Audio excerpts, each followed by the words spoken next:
everyone. So most of you know how much I love horror, and I've made horror movies all my life, dating back all the way to '94. But this Halloween marks the 20th anniversary of my very first feature film. So why not make a video about it? In October 1998, my high school friends and I got together and made a movie, Scaremonger.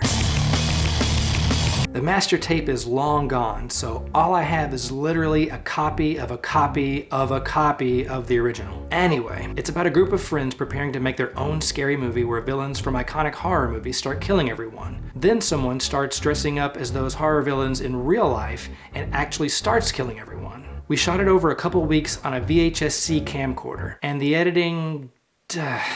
So I would hook up the camera to a VCR and record the VHS-C tape to a regular VHS tape. I didn't have one of those VHS-C adapters that converted VHS-C to regular VHS at the time, and I needed to reuse the couple of VHS-C tapes I had access to, which also didn't belong to me. Anyway, I would then use one VCR to cue up the clip I wanted, press play, and at the same time press record on a second VCR.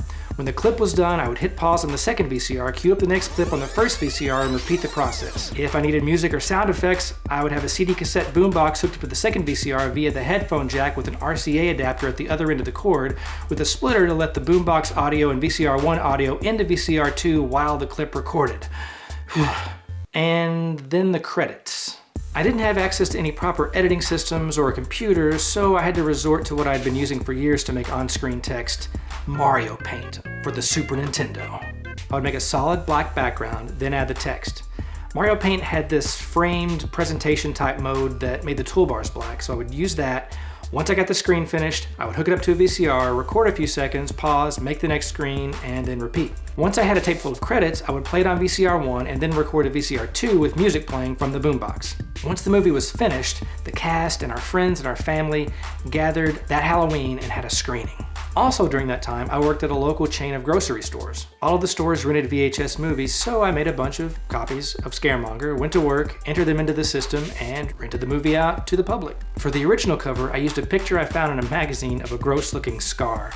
In hindsight, it probably wasn't the best choice since people thought the movie was called Scarmonger instead. Who knows what I was thinking. Anyway, I took apart a random VHS paper sleeve. I used that to make a template for the Scaremonger cover. I didn't have Photoshop or a computer, so I used good old scissors, glue, and handwriting. Once I finished that, I took it to a local printing place and got color copies made. I took the copies, cut them out, and glued them over top of VHS sleeves I had available from various other tapes I owned. And there you have it. I'm a pretty nostalgic guy, so I always enjoy revisiting projects from my past. It's nice to see how far I've come over the years, and it's always great to reminisce about the good old days when making movies was all just for fun. So fun that the next year in 1999, we made a sequel, Scaremonger 2. But that's another story.